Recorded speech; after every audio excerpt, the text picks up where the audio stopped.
আপনারা দেখছেন একুশে টেলিভিশন।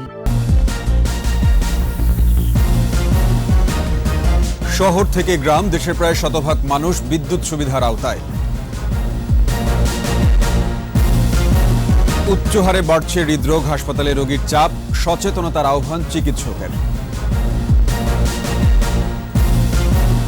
কুষ্টিয়ার মিরপুরে পদ্মার তীব্র ভাঙন, হুমকির মুখে উত্তর দক্ষিণবঙ্গের সঙ্গে যোগাযোগের একমাত্র সড়ক।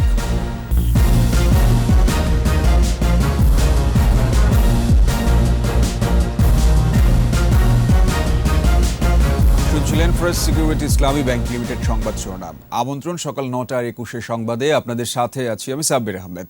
দর্শক, 21 টেলিভিশনের সংবাদ একই সাথে সরাসরি দেখতে পাবেন আমাদের ফেসবুক পেজ www.facebook.com/2124 অনলাইনে।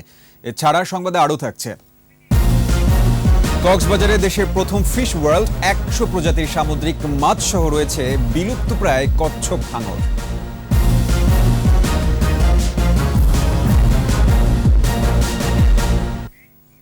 শহর থেকে গ্রাম, পাহাড় থেকে চরাঞ্চল, দেশের প্রতিটি প্রান্তর এখন আলোকিত।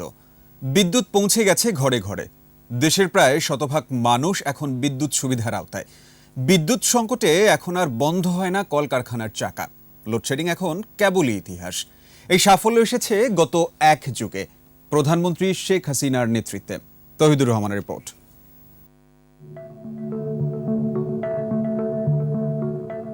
সন্দ্বীপ, চারদিকে যার বঙ্গোপসাগরের অথই জল, মূল ভূখণ্ডের সাথে সড়ক যোগাযোগ নেই, অথচ এখানকার ঘরে ঘরে বিদ্যুতের বাতি জ্বলছে এখন। এমনটা হয়তো কশ্চিনকালেও কেউ কল্পনা করেনি। বিদ্যুতের আলোয় আলোকিত গোটা সন্দ্বীপ, খুশির জোয়ারে ভাসছে সাগর পাড়ের মানুষ। এখন সন্দ্বীপে কারেন্ট পৌঁছে গেছে প্রতিটি ঘরে ঘরে এবং প্রতিটি গ্রামাঞ্চলে খুব দ্রুত পৌঁছে যাচ্ছে। এই এরিয়াতে কখনো মানুষ স্বপ্ন দেখে না যে বিদ্যুৎ আসবে। এখন আমাদের এই সুযোগ কাজে লাগানোর একটি সময়। দুর্গম পাহাড়ও এখন আলোকিত। বিদ্যুতের আওতায় এসেছে বান্দরবান, খাগড়াছড়ি সহ সব এলাকা। গ্রামটা ছিল পুরো অন্ধকার, তো এখন বিদ্যুৎ আসাতে আমাদের গ্রামটা মোটামুটি একেবারে আলোকিত হয়েছে। বিদ্যুৎ আসাতে আমরা যে হইতে শুরু করে জলীয় পানি হইতে শুরু করে সবকিছু আমরা সুবিধা ভোগ করতেছি। বিদ্যুতের বাতি জ্বলছে চরাঞ্চলেও। কোথাও নদীর তলদেশ দিয়ে টানা হয়েছে বিদ্যুতের লাইন। শহরের মানুষ খুব আনন্দিত এই ধরনের প্রকল্পের মাধ্যমে গ্রামকে শহর করার জন্য। সব মিলে দেশের প্রায় শতভাগ মানুষ এখন বিদ্যুৎ সুবিধার আওতায়। তবে এই ঈর্ষণীয় সাফল্য খুব সহজেই ধরা দেয়নি। ভয়াবহ লোডশেডিংয়ের কবল থেকে দেশকে টেনে তুলতে নিতে হয়েছে অনেক সাহসী সিদ্ধান্ত। বিদ্যুৎ বিভাগ বলছে 2009 সালে দেশে বিদ্যুতের উৎপাদন ক্ষমতা ছিল মাত্র 4,942 মেগাওয়াট। এখন যা 26,000 মেগাওয়াট ছাড়িয়েছে। বিদ্যুৎ খাতের মহাপরিকল্পনা অনুযায়ী 2041 সালের মধ্যে 60,000 মেগাওয়াট বিদ্যুৎ উৎপাদন করতে চায় সরকার। এর মধ্যে এলএনজি ও নিজস্ব গ্যাসে 35%, কয়লায় 35% এবং বাকি 30% বিদ্যুৎ আসবে আমদানি, তেলভিত্তিক কেন্দ্র এবং নবায়নযোগ্য প্রকল্প থেকে। পরিকল্পনা অনুযায়ী রামপাল, পায়রা, মহেশখালী, বাঁশখালী, মাতারবাড়ি সহ উপকূলীয় এলাকায় গড়ে উঠছে বড় বড় বিদ্যুৎ কেন্দ্র। নবায়নযোগ্য বিদ্যুতের উৎপাদন বাড়াতে নেওয়া হচ্ছে নতুন প্রকল্প। এদিকে বিদ্যুৎ উৎপাদনে গ্যাস, তেল আর কয়লার মধ্যে পরিকল্পনা সীমাবদ্ধ রাখেনি বর্তমান সরকার। রূপপুরে তৈরি হচ্ছে দেশের প্রথম পরমাণু বিদ্যুৎ কেন্দ্র। এই যে জিডিপির যে সাইকেলটা, এই সাইকেলটা তৈরি হয়েছে কিন্তু বিদ্যুতায়ন করা, 100% বিদ্যুতায়ন করাতেই, এবং এখানে যে গ্যাস ফিডিং করলাম, এখানে একটা বিরাট সাইকেল তৈরি হয়ে গেছে। উৎপাদন বৃদ্ধির পাশাপাশি বিদ্যুতের সঞ্চালন ব্যবস্থাও শক্তিশালীকরণের কাজ চলছে। সব মিলে শেখ হাসিনার নেতৃত্বাধীন বর্তমান সরকারের 12 বছরে শক্তিশালী ভিত্তির উপর দাঁড়িয়েছে দেশের বিদ্যুৎ খাত। আর এর উপর ভর করেই এগিয়ে যাচ্ছে দেশের অর্থনীতি। উন্নয়ন অগ্রযাত্রায় বাংলাদেশ হয়ে উঠেছে role model. Touhidur Rahman, 21 television, Dhaka. আজ বিশ্ব হার্ট দিবস। হৃদয় দিয়ে হৃদযন্ত্রের যত্ন নিন, এই প্রতিবাদে সারা বিশ্বের মতো বাংলাদেশেও বিভিন্ন কর্মসূচির মধ্য দিয়ে দিনটি উদযাপন করা হচ্ছে। অস্বাস্থ্যকর জীবনাভ্যাস, অসচেতনতা, উচ্চ রক্তচাপ সহ হৃদরোগ শুধু বড়দের নয়, শিশু কিশোররাও আক্রান্ত হচ্ছে এই রোগে। বাংলাদেশে মৃত্যুর 17 ভাগের কারণ হৃদরোগ। বিশ্ব স্বাস্থ্য সংস্থার তথ্য অনুযায়ী হৃদরোগে মৃত্যুর সর্বাধিক ঝুঁকিপূর্ণ 15টি দেশের মধ্যে বাংলাদেশ অন্যতম।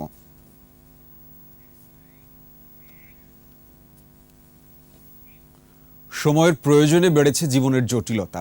বহুমাত্রিক সমস্যায় উচ্চ হারে বাড়ছে হৃদরোগ, কমছে না হাসপাতালের ভিড়। আউটডোর ইনডোর মিলে প্রতিনিয়ত সেবাও নিচ্ছেন অনেক মানুষ। হার্ট দিবসে ক্রমবর্ধমান হৃদরোগ নিয়ে স্মৃতি মণ্ডলের ধারাবাহিক রিপোর্ট দেখুন প্রথম পর্ব। রাজধানীর জাতীয় হৃদরোগ ইনস্টিটিউট ও হাসপাতাল, এরা প্রত্যেকে এসেছেন হার্টের চিকিৎসা করাতে। বহির্বিভাগের চিকিৎসকরা ব্যস্ত রোগী দেখায়। দীর্ঘ অপেক্ষায় আছেন দেশের বিভিন্ন প্রান্ত থেকে আসা আরও অনেকে। এ দৃশ্য অবশ্য প্রতিদিনের। কালকেও আইসি, কালকে পারি নেই, বন্ধ হয়ে গেছে। আবার আজকে আইসি 7:30, এখন পর্যন্ত আছি এখানে। হার্টের সমস্যা আছে, দুর্বল নিঃশক্ত মাজার আড্ডি, এখন তুই আমি কদিন পর ওষুধ নিই। ঝিনাইদহ জেলাতে আসে গাড়ি ভাড়া লাগে বেশি, এই আসতে লেগে গেল 500-700 টাকা প্রায় আবার যাতে লাগবে। এখানে বেশি খরচ হয় না, এখানে 300 টাকা খরচ হয়। হাসপাতালের বহির্বিভাগে প্রতিদিন সেবা নেন 1000-এর বেশি। বিভিন্ন ওয়ার্ডে ভর্তি রোগীর সংখ্যাও বেড়েছে সময়ের আবর্তনে। রিং পরানোর পরে 9 মাস পরে হার্টবিটের সমস্যা দেখা দেয়। আমি যদি আরো আগে নিয়ে আসতে পারতাম, হয়তো এখন যা যা সমস্যা সেটা হয়তো কম হতে পারত। এবছরের আগস্ট থেকে বহির্বিভাগে বেড়েছে রোগীর চাপ। অবস্থা জটিল হওয়ায় হাসপাতালে ভর্তির সংখ্যাও বিগত হিসেব ছাড়িয়েছে। 2 বছর আগেও আমার এখানে প্রতিদিন রোগী ভর্তি হতো 100 থেকে 150, এখন প্রতিদিন রোগী ভর্তি হয় 200 বা তার চেয়েও বেশি। রোগী ভর্তি থাকে 1200 প্লাস। ইতিপূর্বে হাইয়েস্ট ছিল 1000। কোভিডের দ্বিতীয় ঢেউয়ের পরে সর্বকালের সবচেয়ে বেশি পেশেন্ট আমি জাতীয় হৃদরোগ ইনস্টিটিউটে পাচ্ছি। উচ্চ রক্তচাপ, ডায়াবেটিস, রক্তে চর্বি, খাদ্যাভ্যাসে পরিবর্তন, তামাক ও ধূমপান সেবন, কায়িক পরিশ্রম না করার ফলে হৃদরোগে আক্রান্তের সংখ্যা বেড়েছে। বংশগত প্রভাবও অনেকের ক্ষেত্রে এ রোগের কারণ। এই রোগ একদিনে হয় না, একবার হয়ে গেলে ক্রনিক হয়ে যায়। হয় রোগী মারা যাবে, না হলে চিরদিন সে এই ঔষধ খাক, স্ট্যান্ড লাগাক আর অপারেশন করুক, সে এই রোগ নিয়ে বাঁচতে হবে। ছেলে মেয়েদেরও ফিজিক্যাল অ্যাক্টিভিটি করাতে হবে এবং তার ওজন ঠিক রাখতে হবে। ডায়াবেটিস থাকলে কন্ট্রোল করতে হবে এবং উচ্চ রক্তচাপ যদি থাকে সেটাও কন্ট্রোল করতে হবে। তবে সচেতনতা বাড়লে হৃদরোগের প্রকোপ কমবে, অভিমত বিশেষজ্ঞদের। স্মৃতি মণ্ডল, 21 টেলিভিশন, ঢাকা। কুষ্টিয়ার মিরপুর উপজেলায় পদ্মার ভাঙন তীব্র আকার ধারণ করেছে। গত 15 দিনে উপজেলার তালবাড়িয়া, বহলবাড়িয়া ও বারুইপুর ইউনিয়নের বেশ কিছু বাড়িঘর ও আবাদি জমি বিলীন হয়ে গেছে। হুমকির মুখে বেশ কিছু স্থাপনা সহ কুষ্টিয়া পাবনা মহাসড়ক। কুষ্টিয়া প্রতিনিধি জহুরুল ইসলামের রিপোর্ট, জানাচ্ছেন রত্নজমান। পদ্মা নদীর তালবাড়িয়া পয়েন্টে এবারের মতো ভাঙন আগে দেখেননি স্থানীয়রা। এবারের ভাঙনে তালবাড়িয়া ইউনিয়নের ঘোড়ামারা ও রানাখুড়িয়ার বেশ কিছু বাড়ি ও আবাদি জমি নদীতে বিলীন হয়ে গেছে। উত্তর ও দক্ষিণবঙ্গের মধ্যে যোগাযোগের একমাত্র সড়ক কুষ্টিয়া পাবনা মহাসড়কও হুমকির মুখে। 50 হাত লম্বা পাকা ঘর, মোট ইটগুলো ভাঙি তুলে নিয়েছে। সে ঘর এখন নদী ছাড়া 10 লল দূরে চলি, মানে সে জায়গা ভাঙি চলে গেছে। ধরেন নদীর ভিতরে সব ভাঙি চলে যাচ্ছে, এখন তার খুব বিপদের কোনো যাওয়ার জায়গা নাই আমার। ওইবারে পারমাণবিক বিদ্যুৎ যতদিন হয়েছে তারপরে থেকে সম্পূর্ণ পানির মাথা এই গ্রামে চাপ করে গ্রাম ভাঙি শেষ করে দিচ্ছে। সরকার যেন এখানে বাইরে যায়, এক সময় ভাঙছে 1 বিঘি 1.5 বিঘি করে আছে, ভাঙি বসে চলে যাচ্ছে। 2020 সালে যে প্রজেক্টটা পাঠাইছি, এই প্রজেক্টটা একটিকে পাশ হলে আজকে আমাদের এই তালবাড়ি ইউনিয়নের আপনি 750 কিলোমিটার দূরে আমাদের এই যাবতীয় এই তালবাড়ি ইউনিয়নের সমস্ত জমি জাতি ফসলের জমি সমস্ত নদীর গর্ভে চলে গেছে। পানি উন্নয়ন বোর্ড বলছে নদীর উত্তর পাড়ে রূপপুর পারমাণবিক বিদ্যুৎ প্রকল্পের জন্য 300 মিটার নদী ভরাট করে বাঁধ নির্মাণের কারণে দক্ষিণ পাড়ে ভাঙন বাড়ছে। আমাদের সবাই প্রচেষ্টা এটা দ্রুততার সাথে একটাকে অনুমোদন হবে। এদিকে ভাঙন ঠেকাতে প্রায় 7 কিলোমিটার স্থায়ী বাঁধ নির্মাণের জন্য একটি প্রকল্প প্রস্তুত করে সংশ্লিষ্ট দপ্তরে পাঠানো হলেও সাড়া মেলেনি।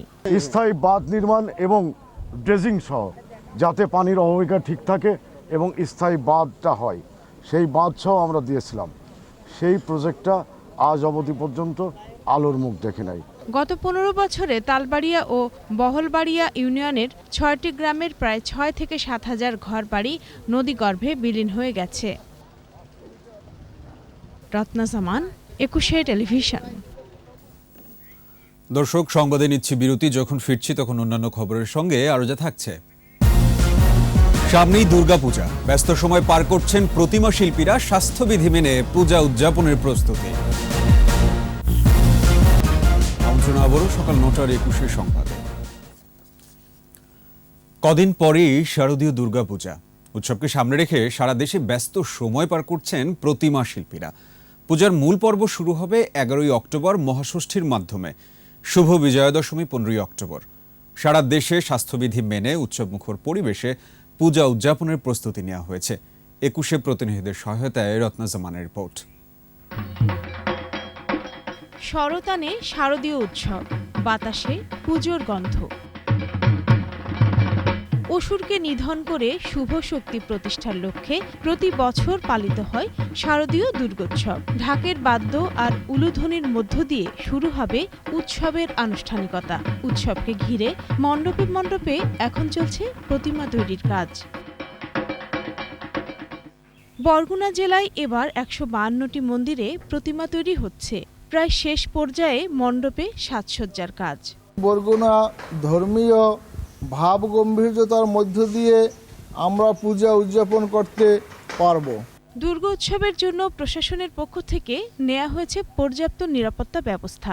প্রত্যেকটা থানাকে বিশেষভাবে নির্দেশ দিয়েছি যে তারা যেন আইন শৃঙ্খলা সমুন্নত রাখতে তাদের সর্বোচ্চ শক্তি এবং প্রচেষ্টা ব্যবহার করে। মেহেরপুরের 3 উপজেলায় 43টি মণ্ডপে পূজা হবে। প্রতিমা তৈরির কাজও প্রায় শেষ। কদিন পরেই শুরু হবে রঙের কাজ। সামনে রংটা হয়ে গেলে আমাদের উৎসবের কাজ শুরু হয়ে যাবে। ঝালকাঠিতেও ব্যস্ত প্রতিমা কারিগররা। এবার 169টি মণ্ডপে পূজার আয়োজন করা হয়েছে। স্বাস্থ্যবিধি মেনে উৎসব মুখর পরিবেশে সব আয়োজন চলছে বলে জানান পূজা উদযাপন পরিষদ। আমরা 2-1 দিনের মধ্যেই প্রত্যেকটি মন্দিরে স্থানীয় স্বেচ্ছাসেবকের মাধ্যমে পাহারার ব্যবস্থা করার নির্দেশ দিয়েছি। এই বছর দেবী দুর্গা মর্তলোকে আসবেন ঘোড়ায় আর ফিরে যাবেন দোলায়। রত্না জামান, 21 টেলিভিশন। এবার আমাদের বিশেষ আয়োজন আমার বাংলা।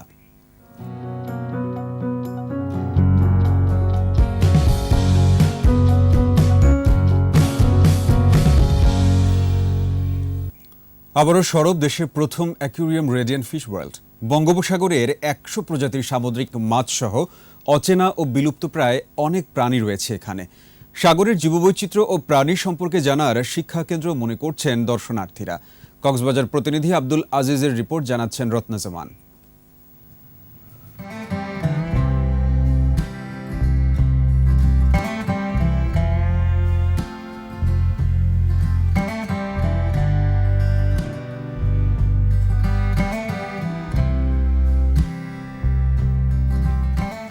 পাহাড়, গুহা, পানি, উঁচু নিচু পথ। পর্যটন নগরী কক্সবাজারের রেডিয়েন্ট ফিশ ওয়ার্ল্ড এমনই রোমাঞ্চকর।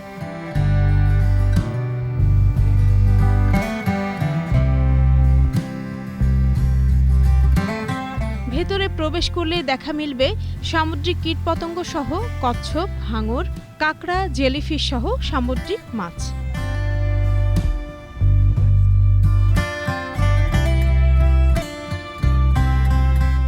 রয়েছে বঙ্গোপসাগরের 100 প্রজাতির সামুদ্রিক মাছ সহ অচেনা ও বিলুপ্তপ্রায় অনেক প্রাণী।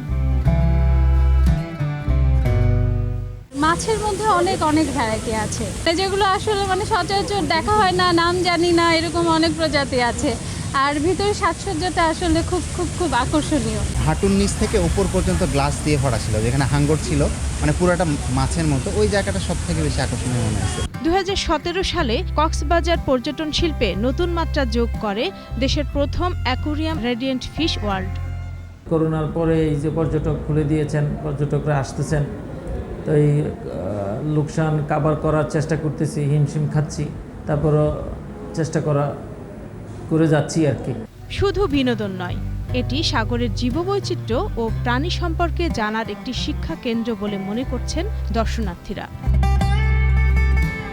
রত্না সামান, একুশে টেলিভিশন। নিচ্ছি সংবাদ বিরতি। যখন ফিরছি তখন অন্যান্য খবরের সঙ্গে আরও যা থাকবে। আফগানিস্তান থেকে মার্কিন বাহিনীর প্রত্যাহার কৌশলগত ব্যর্থতা বললেন মার্ক মিল। কাবুল বিশ্ববিদ্যালয়ে নারীদের প্রবেশ নিষেধ। আর এই সাথে শেষ করছি সকাল 9টার 21 সংবাদ। যাবার আগে ফার্স্ট সিকিউরিটি ইসলামী ব্যাংক লিমিটেড সংবাদ শিরোনামগুলো আরও একবার। শহর থেকে গ্রাম, দেশের প্রায় শতভাগ মানুষ বিদ্যুৎ সুবিধার আওতায়। উচ্চ হারে বাড়ছে হৃদরোগ, হাসপাতালে রোগীর চাপ, সচেতনতার আহ্বান চিকিৎসকের। কুষ্টিয়ার মিরপুরে পদ্মার তীব্র ভাঙন, হুমকির মুখে উত্তর দক্ষিণবঙ্গের সঙ্গে যোগাযোগের একমাত্র সড়ক।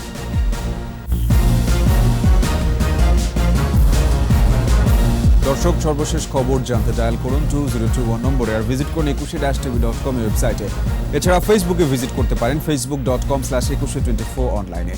এতক্ষণ সাথে থাকার জন্য ধন্যবাদ। পরবর্তী সংবাদ বেলা 12টায় দেখার আমন্ত্রণ রইল। স্বাস্থ্যবিধি মেনে চলুন, সুস্থ থাকুন আর সাথেই থাকুন 21।